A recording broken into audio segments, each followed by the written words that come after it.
दोस्तों, जैसा कि आप लोगों ने थंबनेल में देखा, आज के ट्यूटोरियल में हम लोग वाउचर क्लास बनाना सीखेंगे। ठीक है, वाउचर क्लास की हेल्प से आप अपनी एंट्री को 3 गुना 5 गुना बढ़ा सकते हैं। ठीक है, वाउचर क्लास में होगा क्या, बस ज्यादा से ज्यादा देखिए 2 ही 3 फर्क आते हैं, लेकिन स्पीड आपकी जो होगी वो काफी इंक्रीज हो जाएगी। यहाँ पर वाउचर क्लास का नाम लिख करके आ जाएगा और यहाँ पर CGST, SGST, IGST और साथ ही साथ अगर आप राउंड ऑफ लगाना चाहें या और भी कोई एंट्री करना चाहें तो वो हमें मैनुअल टाइप नहीं करनी होंगी और वो चीजें ऑटो कैलकुलेट भी होंगी। ठीक है, तो वाउचर क्लास बनाने के लिए आपको सिंपली क्या करना है, गेटवे ऑफ टैली में क्रिएट के ऑप्शन पर आना है। ठीक है,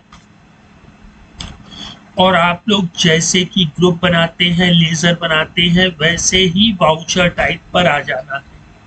ठीक है, यहाँ पे आप कोई भी वाउचर का नाम लिख सकते हैं। मैं भी GST सेल्स लिख ले रहा हूँ। ठीक है, और इसको अंडर, दोस्तों ये चीज समझने वाली है कि आप अगर कोई भी वाउचर्स बनाते हैं तो जो टैली के प्री डिफाइंड वाउचर होंगे, हम लोग उन्हीं में से कोई एक वाउचर सेलेक्ट करेंगे। तो मैं यहाँ पर सबसे पहले सेल्स वाउचर सेलेक्ट कर लेता हूँ। ठीक है, अब आपको इंटर करते हुए चले आना है यहाँ पे नेम ऑफ क्लास। ठीक है, तो यहाँ पर भी आप कोई क्लास का नाम दे दीजिए, माई GST क्लास। दोस्तों, ये नाम कोई कंपलसरी नहीं है कि आप यही नाम लिखें, आपका जो मन हो, आप लोग जिस चीज से उस चीज को पहचान सके वो नाम लिख सकते हैं। ठीक है, अब जैसे ही इंटर करेंगे तो हमारे सामने एक स्क्रीन ओपन हो जाएगी, इसमें एक्सक्लूडेड दिस ग्रुप और इंक्लूडेड दिस ग्रुप, इन दोनों को एंड ऑफ लिस्ट कर दीजिएगा। अब यहाँ पर देखिए, जब हम लोग सेल्स बना रहे हैं तो जो हमारा सेल्स का लेजर है वो यहाँ पर शो हो जाएगा। आप सिंपली इसको सेलेक्ट करके नीचे आ जाइएगा, फिर लेजर नेम देखिए यहाँ पर हमारा CGST और SGST, अच्छा IGST नहीं है तो यहाँ से Alt+C करके हम लोग बना भी सकते हैं। भाई ये ड्यूटीज एंड टैक्सेस होगा और GST और IGST कंट्रोल है। ठीक है, अब ये देख रहे हैं आप लोग, रिमूव इफ जीरो, जहां पे I की जरूरत होगी वहां पे C और S रिमूव हो जाएगा, जहां पर C और S की जरूरत होगी वहां पर I यानी कि IGST रिमूव हो जाएगा। फिर इसके बाद राउंड ऑफ भी लगा लेते हैं, राउंड ऑफ का लेजर नहीं है तो हम लोग बना लेंगे दोस्तों। ठीक है, डायरेक्ट एक्सपेंसेस वो होगा, सॉरी, इनडायरेक्ट एक्सपेंसेस। ठीक है, अब देखिए दोस्तों, राउंड ऑफ हम लोग किस पे करते हैं, टोटल अमाउंट पे, है ना। नॉर्मल राउंडिंग और लिमिट ₹1 की दे देते हैं। ठीक है, अब इसको सेव कर लेते हैं, बस एक्सेप्ट करा लिया, हमारा खुद का वाउचर बन गया और वहां पर हमारी वाउचर क्लास भी बन गई। ठीक है, अब हम जरा एक एंट्री करते हैं। ठीक है, अब आप कहेंगे यहाँ पर तो कुछ नहीं हुआ, ना ही यहाँ पर कुछ लिख के आया। तो दोस्तों, आप कहीं पर हो, चाहे सेल्स वाउचर में हो या पेमेंट में हो, आपको F8 प्रेस करना पड़ेगा। ठीक है, जैसे ही कीबोर्ड से आप F8 प्रेस करेंगे तो ये देखिए चेंज वाउचर टाइप की एक स्क्रीन ओपन हो जाएगी। अब यहाँ पर आपको सेल्स लेना है या GST सेल्स, तो हम लोग GST सेल्स लेंगे। ठीक, और जो हम लोगों ने क्लास बनाई थी माई GST क्लास, तो ये लीजिए, यहाँ पर हमारा वाउचर क्लास भी आ गया और जो CSI और राउंड ऑफ है वो भी आ गए। सेल्स का लेजर गायब हो गया भैया, सेल्स का लेजर तो हम पहले ही फिक्स कर चुके हैं, तो हमारा कितना टाइम बचेगा आप देखिए। XYZ को ना लेकर के हम लोग यहाँ पर ले लेते हैं ABC लिमिटेड, ठीक है, और यहाँ पे सन्ड्री डेटर्स ले लेते हैं। ये रेगुलर को दोस्तों हमें GST नंबर चाहिए होगा तो अनरजिस्टर्ड कर लेते हैं। ठीक, अब देखिए नेम ऑफ आइटम, ठीक, अब जैसे ही मैं अमाउंट भरूंगा, देखिए राउंड ऑफ भी ऑटोमेटिक लग गया। यहीं से ही आप कंट्रोल A कर सकते हैं, ये खूबी होती है। अब कहेंगे सर IGST का कुछ नहीं होगा भैया, कंट्रोल A करिए, अगर 0 है तो वो रिमूव हो जाएगा। अब मैं आपको सेल्स रजिस्टर दिखा देता हूँ। हम लोगों ने ये ABC लिमिटेड का किया था, देखिए यहाँ पर IGST 0 था, वो रिमूव हो गया है। इसकी सहायता से दोस्तों हम लोग अपनी एंट्री को फास्ट कर सकते हैं, क्योंकि हर डेटा भाई एक्सेल में तो मिलता नहीं है ना। और देख लेते हैं एक एग्जांपल, ठीक है, यहाँ पर हम लोग रवि नाम का एक लेजर बना लेते हैं, ठीक है। अब उत्तर प्रदेश की जगह हम लोग तमिलनाडु मान लेते हैं, ठीक है, और ये रेगुलर को हम लोग अनरजिस्टर्ड ले लेते हैं, ठीक है। ये तो हम लोग प्रैक्टिकल कर रहे हैं। देखिए रवि आ गया, ये हो गया, ये हो गया, ठीक। अब यहाँ पे हम लोग वही आइटम, सॉरी दोस्तों, यहाँ पे हम लोग यही आइटम सेलेक्ट करते हैं 35 रुपए से, ठीक।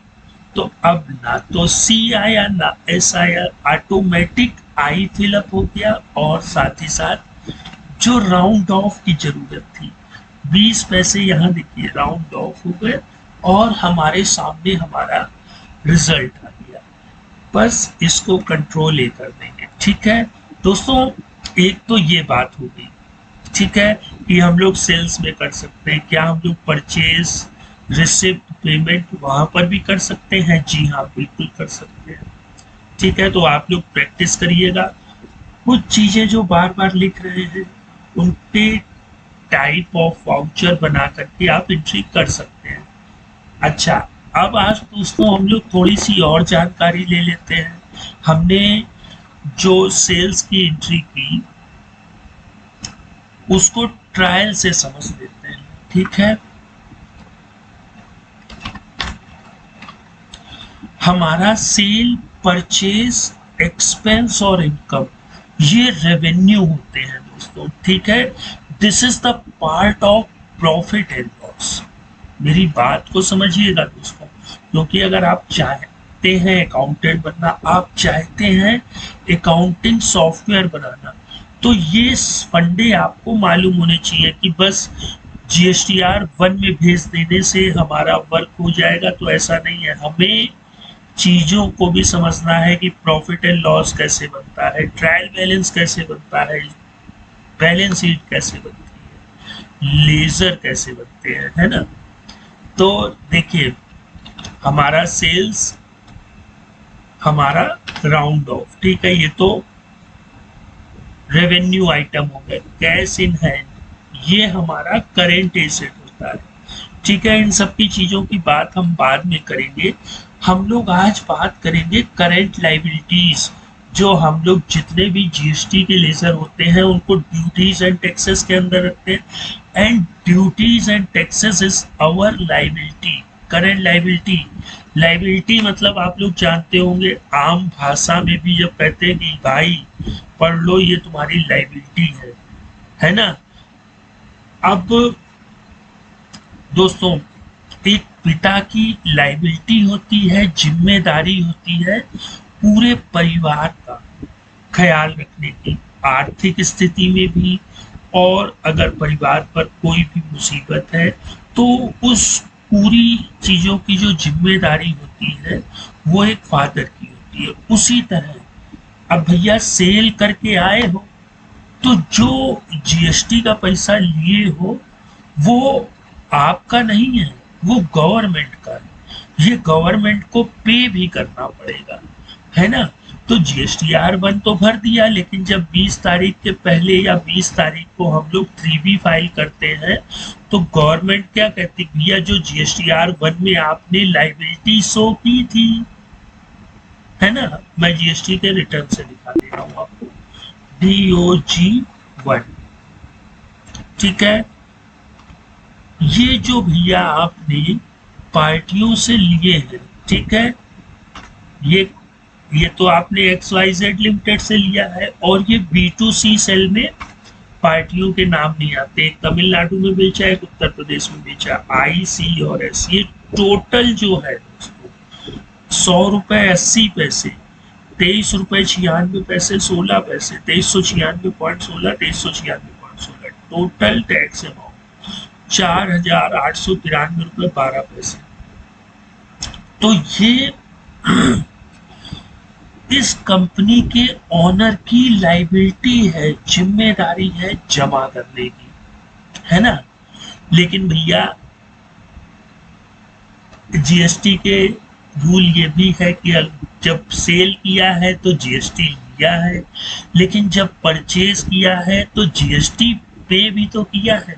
इसीलिए तो गवर्नमेंट ने कहा है कि आप GSTR 3B में भी उनको अपनी परचेज जो की है उसको माइनस कर दीजिए, मतलब उस अमाउंट को इस लाइबिलिटी से माइनस कर दीजिए। परचेज कर रहे हैं तब जीएसटी आपकी ITC एसेट बन जाता है, संपत्ति बन जाती है, ठीक है। और जब हम लोग सेल करते हैं तो वो हमारी लाइबिलिटी बन जाती है। तो एसेट से लाइबिलिटी को घटा दें। अब हमने यहाँ पर 4893 रुपए 12 पैसे सेल से जब किया है तो पार्टी से टैक्स का पैसा लिया है, लेकिन जब परचेज किया है तो दिया है। मान लेते हैं 6000 रुपए हम दे के आए हैं और 4893 रुपए 12 पैसे हमारी लाइबिलिटी है। तो जो डिफरेंस अमाउंट होगा हमारे पास, सब संपत्ति जो होगी वो ज्यादा हो जाएगी, ठीक है। तो ये संपत्ति हमारे किस में जुड़ जाएगी जाके दोस्तों, जीएसटी के इलेक्ट्रॉनिक क्रेडिट लेजर में, ठीक है। अब इसका दूसरा केस समझते हैं कि हमने 3000 रुपए ही परचेज करते वक्त दी है एज अ जीएसटी। तो भैया 4893 में से 3000 घटा दीजिए, फिर जो बचेगा वो आपको गवर्नमेंट को पे करना है, तभी आपका GSTR 3B फाइल होगा, ठीक है। अगर आप टैक्स पे नहीं करेंगे तो आप फाइल नहीं कर पाएंगे, ठीक है। तो दोस्तों ये एक छोटा सा प्रयास जो चल रहा है, धीरे धीरे अकाउंटिंग की ओर हम लोग अग्रसर हो रहे हैं। अभी हम लोग आगे आने वाले ट्यूटोरियल में थोड़ा सा GSTR 3B भी एनालिसिस कर लेंगे, ठीक है। पहले वैट के नियम कुछ और थे, जीएसटी में भी कुछ और नियम थे, लेकिन अब तो गवर्नमेंट ने बाउंडेशन कर दिया है दोस्तों GSTR 2A और 2B का लफड़ा फंसा करके। आपके पास बिल है, पार्टी ने आपको, उस पार्टी से आपने पक्का परचेज किया, आपने उसको पक्का पेमेंट दिया, ठीक, लेकिन सामने वाली पार्टी जो है वो फ्रॉड निकली है, तो आप लोग उसकी ITC क्लेम नहीं कर सकते, ठीक है। गवर्नमेंट का साफ साफ कहना है कि GSTR 2B में जितना अमाउंट आपको दिख रहा है टैक्स का, आप उसकी ITC ले सकते हैं, लेकिन एक चीज का ध्यान रखते हुए, पता लगा आपने सुरेश से कोई सामान खरीदा नहीं, सुरेश को GSTN नंबर किसी और का लिखना था, गलती से आपका लिख गया, आपके GSTR 2B में आ गया, आप सोचे हमारी तो बल्ले बल्ले हो गई। बल्ले बल्ले नहीं होगी भैया, अब जिस पार्टी का वो आईटीसी होगी वो सुरेश से कहेगा तो वो आपकी आईटीसी को, मतलब आपके जो जीएसटी पोर्टल पे जो उसने फाइल किया जहां पर उसने आपका जीएसटी नंबर लिखा था, वो आपका जीएसटी नंबर हटा करके दूसरी पार्टी का जीएसटी नंबर डाल देगा। फिर आपको गवर्नमेंट से नोटिस आएगा। इसीलिए आपके पास जितने परचेज हैं, अब वो चाहे 5 हो, 5,000 हो, 10,000 हो, 1,00,000 हो, गवर्नमेंट को इससे कोई मतलब नहीं आप कैसे मिलाते हैं। ठीक है, गवर्नमेंट को तो कहना है भैया 2B में भी होना चाहिए और एक्चुअल में वो आपका ही होना चाहिए।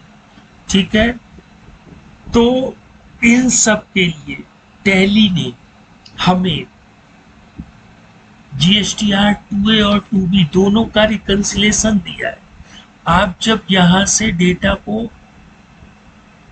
डाउनलोड करेंगे तो आपके जीएसटीआर 2A में वो फॉरेन डेटा आ जाएगा, 2B में फॉरेन डेटा आ जाएगा, आपकी बुक्स में जो परचेज की एंट्री होंगी वो भी एज इट इज शो हो जाएगी। ठीक है, तो दोस्तों अभी ये डेमो वर्क चल रहा है। हर देखिए, एंट्री कर देना एक अलग बात होती है, लेकिन जब ट्रायल बैलेंस सीए के पास पहुंचता है तो उसमें हर एक चीज का फाइनलाइजेशन किया जाता है, प्रीपेड, एक्रूड, ठीक है, GST reconciliation, TDS working, actual liability है आपकी कि एक्चुअल आईटीसी है, बैलेंस शीट क्लोज होते वक्त ऐसी कितनी पार्टियां थी जिन्होंने आपका रिटर्न नहीं फाइल किया है। ठीक है, कई केसेस होते हैं दोस्तों, आप हरि नारायण से खरीदते हैं सामान, अब हरि नारायण क्या कर रहे हैं, क्वार्टरली डालते हैं अपना रिटर्न, तो 3 महीने बाद डालेंगे। परचेज तो किया है, आप उनसे कुछ नहीं लड़ सकते, लेकिन आप याद कैसे रखेंगे कि हरि नारायण का ही है वो, तो उन सबकी एंट्रियां भी यहाँ पर की जाती हैं। ठीक है, तो हर एक चीज का प्रोसेस होता है, सिर्फ ये प्रोसेस नहीं होता है कि सेल चढ़ाया, जीएसटीआर 1 में पहुंचा दिया, फाइल कर दिया, अपलोड कर दिया, हो गया। ठीक है, अगर दोस्तों ये सब चीजें आप लोग करेंगे तो आप जूनियर अकाउंटेंट ही बने रहेंगे। सीनियर अकाउंटेंट बनना है तो फाइनलाइजेशन सीखना होगा। और दोस्तों कई यूट्यूबर हैं जो आपको अकाउंटिंग सिखा रहे हैं, लेकिन वो फिर उसमें टीडीएल का इम्प्लीमेंट नहीं कर रहे हैं, एक्सेल को नहीं ला रहे हैं, एआई को नहीं ला रहे हैं, पाइथन को नहीं ला रहे हैं। मैं आपकी अकाउंटिंग को जो फाइनलाइजेशन का प्रोसेस है, इन सभी चीजों का समावेश करके आपके वर्क को बेटर से बेटर बनाने की कोशिश करूंगा। तो दोस्तों टॉपिक कैसा लग रहा है प्लीज कमेंट करिए, इससे मोटिवेशनल मिलता है और मैं आप लोगों के लिए बेटर से बेटर चीजें इसी तरह से लाता रहूंगा। तो फिर मिलते हैं नेक्स्ट टाइम, गुड बाय दोस्तों।